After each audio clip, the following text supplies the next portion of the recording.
강아지와 남자, 그리고 남편과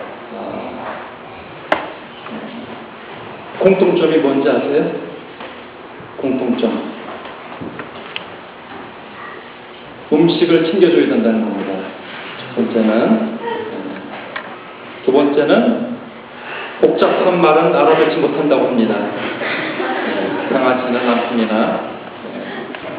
그 세 번째는 시간 내서 놀아줘야 된다고 합니다.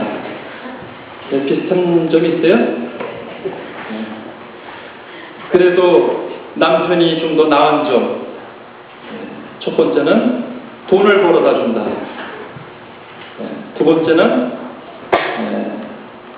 간단한 심부름을 할 수 있다. 또 세 번째는 혼자 집에 두고 가도 안심이 된다. 그럼에도 불구하고 강아지가 더 좋은 점이 있다고 합니다. 남편보다 더 나은 점 뭔지 아세요? 첫 번째는 마음껏 때릴 수 있다. 두 번째는 강아지 부모의 간섭을 받지 않는다.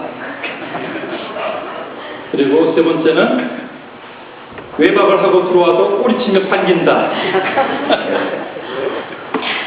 뭐 맞습니까? 예? 우리 남자분들 특히 남편 이 강아지하고 이게 비교하니까 기분이 좋으세요? 안 좋으세요? 예? 좋아요?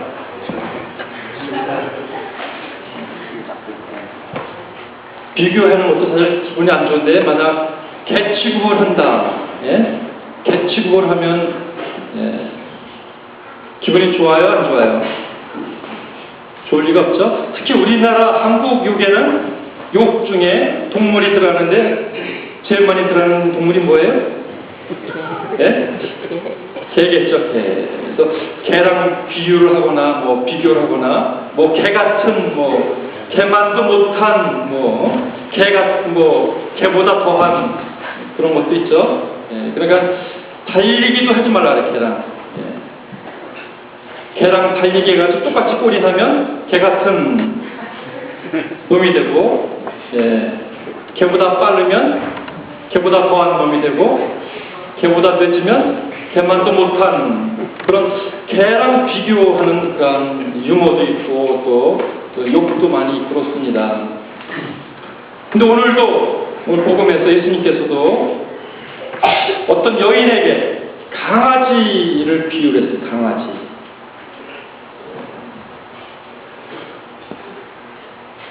사실 이스라엘 사람들은 자기들은 하나님의 자녀다. 하나님으로부터 선택받은 민족이다. 유일한 하나님의 자녀라고 믿었고 그 나머지 민족들은 정말 개 취급을 했습니다. 이방인이라고 하고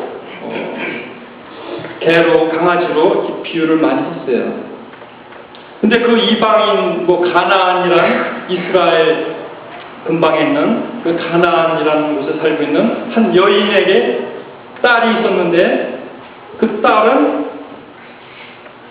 마귀가 들렸어요. 여러분 마귀 들린 사람 본 적 있습니까? 마귀가 들렸다. 영화에서도 가끔 보죠. 엑소시스트 그런 영화 보셨죠? 마귀가 들리면 괴성을 지르고 막 욕을 하고 또 힘이 장사처럼 힘이 세고 막 돌아다니면서 이상한 소리 하고 만약 여러분 딸이 아니면 아들이 그 마귀에 들려가지고 괴성을 지르고 욕설을 하고 누군가 때리고 동네를 방황하고 그런다면 그 부모 심정이 어떻겠어요? 아마 이 가나안 여인은 그 딸을 고치기 위해서 용한 의사도 찾아갔을 것이고 무당에게도 갔을 것이고 굿도 했을 것이고 온갖 딸을 고치기 위한 일은 다 했을 것입니다. 그렇지만 고치지 못했어요. 그런데 예수님이 자기 동네 근처를 지나간다는 이야기를 듣고 예수님은 내 딸을 고칠 수 있겠다 하고 따라가서 사정을 합니다. 다윗의 후손이신 예수님, 제 딸을 고쳐주십시오. 제 딸이 마귀에 들려서 정말 괴롭습니다. 제 딸을 좀 고쳐주십시오. 마귀를 쫓아내 주십시오 하고 소리 지르며 예수님 따라갔어요. 근데 예수님은 들은 척만 하지 않았습니다. 그래서 제자들이 자꾸 어떤 여자가 시끄럽게 따라오니까 돌려보내십시오 하고 이렇게 얘기를 하죠. 그러자 예수님이 자녀들이 먹어야 할 음식을 개에게 주시면 안 된다. 사람이 먼저죠. 사람이 먹을 것을 개한테 주면 안 된다. 자녀들이 먹어야 될 음식을 강아지에게 줘서는 안 된다. 이렇게 이야기했습니다. 그러니까 이 여자는 자기는 개 취급을 당한 거예요. 개 취급, 강아지 취급을 당한 거죠.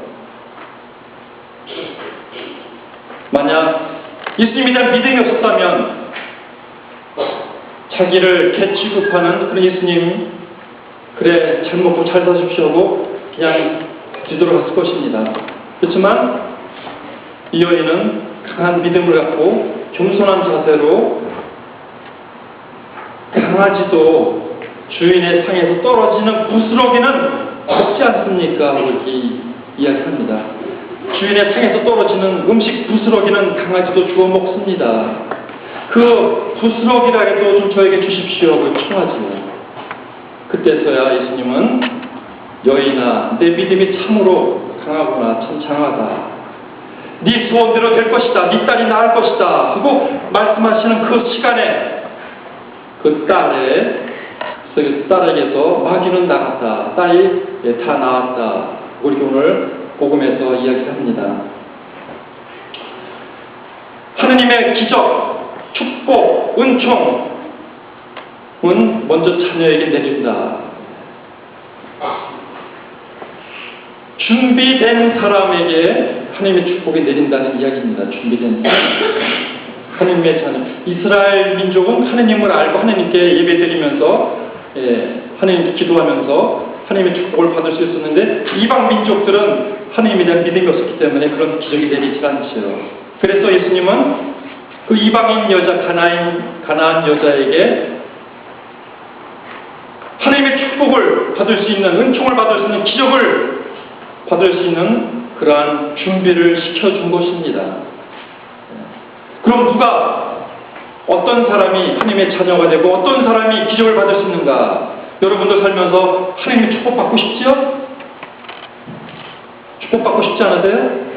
받고 싶어요. 네, 늘 하나님의 축복받고 싶지요? 네. 하나님의 기적이 나에게, 내 남편에게, 내 자녀에게 내리기를 바라지요?